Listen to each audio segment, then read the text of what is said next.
साल 2014 शुरुआत होती है एक ऐसे स्कैम की जिसने सभी को हिलाकर रख दिया। इसे क्रिप्टो करेंसी का सबसे बड़ा स्कैम भी माना जाता है। इस स्कैम में लगभग 15 बिलियन डॉलर यानी इंडियन रुपीस में लगभग 1,12,000 करोड़ का घोटाला हुआ था।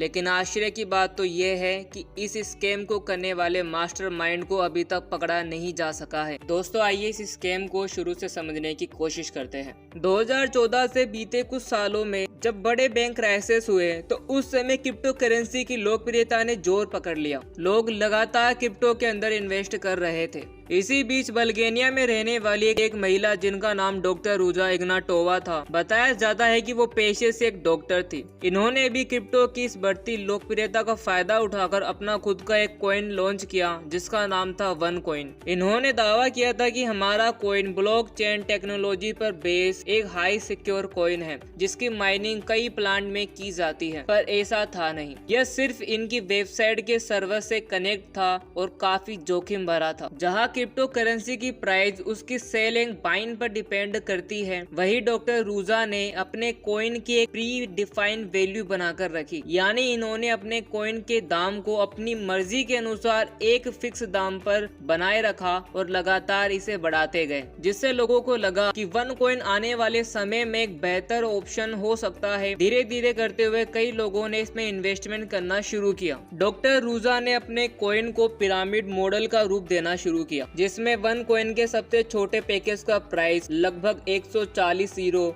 जबकि सबसे बड़े पैकेज का प्राइस 1,18,000 यूरो रखा गया। इस मॉडल के तहत यदि आप अपने नीचे किन्हीं 2 पर्सन को ज्वाइन करवाते हैं तो आपको एक फिक्स कमीशन प्राप्त होता है। एग्जाम्पल के लिए यदि 2 लोग आपके नीचे 140 यूरो या 1,18,000 यूरो में इन्वेस्ट करते हैं तो आपको इनके इन्वेस्ट प्राइस का 10 से 15% दिया जाएगा। अपने इस कॉइन को और ज्यादा लोकप्रियता दिलाने के लिए रूजा ने कई मैगजीन के अंदर अपनी पेड प्रमोशन की, कई जगह विज्ञापन लगवाए। इतनी बड़ी बड़ी मैगजीन के अंदर नाम देखने के बाद अब एक बड़ी आबादी ऐसी थी जिनका रूजा पर विश्वास होने लगा था और वो इसमें इन्वेस्ट करने लगे। धीरे धीरे रूजा ने कुछ इवेंट्स ऑर्गेनाइज करना भी शुरू किया जिसमें वो अपने कॉइन्स का प्रमोशन किया करती। रूजा लोगों को विश्वास दिलाती थी कि आने वाले समय में वन कॉइन बिटकॉइन को भी पीछे छोड़कर दुनिया की सबसे बड़ी क्रिप्टो करेंसी बनेगा। रूजा ने उस समय कई कंपनियों के बड़े MLM लीडर को, जिनके नीचे लाखों की टीम थी, उन्हें अपने इवेंट के लिए इनवाइट करना शुरू किया, जिसे कई बड़े बड़े MLM लीडर्स ने भी अपनी टीम के साथ इसमें इन्वेस्टमेंट करना शुरू कर दिया। कुछ लीडर्स कंपनियों को छोड़कर रूजा के साथ उसके कॉइन को प्रमोट करने में लग गए और उन्होंने अपने स्तर पर इवेंट्स करना शुरू कर दिया। धीरे धीरे ये रूजा नाम की बीमारी कई देशों में फैल गई, जिसमें साउथ अफ्रीका, चाइना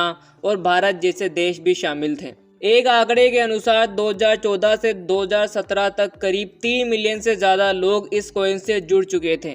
इस कॉइन में सबसे ज्यादा इन्वेस्ट इंडिया और चाइना के लोगों ने किया था। एक अनुमान के हिसाब से चाइनीज ने मात्र 6 महीने में ही 3,000 करोड़ से ऊपर पैसे इसमें इन्वेस्ट किए। अब कई देशों में वन कॉइन के इवेंट्स हो रहे थे।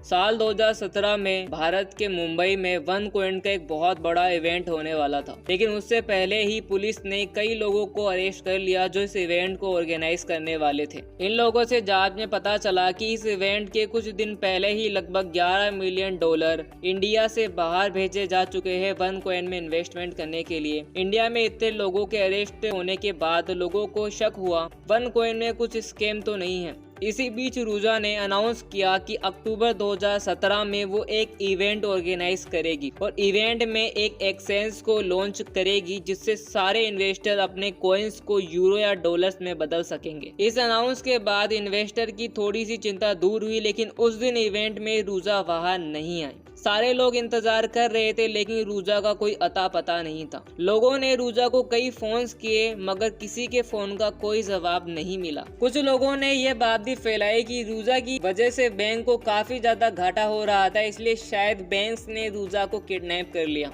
इसके बाद रूजा के भाई ने OneCoin की लीड को संभाला, लेकिन साल 2019 में इन्हें भी गिरफ्तार कर लिया गया और इन पर फ्रॉड और मनी लॉन्ड्रिंग जैसे कई सारे केस लगाए गए। दोस्तों 2017 के बाद रूजा का कहीं भी पता नहीं चला और ना ही इस फ्रॉड का शिकार हुए लोगों को उनका पैसा वापस मिला। दोस्तों आज के इस वीडियो का मकसद यही था कि आप सभी लोग मार्केट में चलने वाले से स्कैम से सावधान रहे। अगर आपको कहा जाता है कि आपको कुछ भी नहीं करना, सिर्फ इतने पैसे इन्वेस्ट करने हैं और उसके बाद आपके पास पैसे आते रहेंगे, दोस्तों समझ जाइए कि ऐसी जगह स्कैम हो सकता है। यदि आपके आसपास में भी अगर कोई लोग ऐसे स्कैम में जा रहे हैं तो आप उन्हें इसके बारे में अवेयर कीजिए। आप सभी लोग अपने सोशल मीडिया पेजेस पर ऐसे स्कैम्स को बायकॉट करना शुरू कीजिए ताकि भोले वाले लोगों का पैसा बच सके। दोस्तों मिलते हैं नेक्स्ट वीडियो में, तब तक stay aware and stay grow.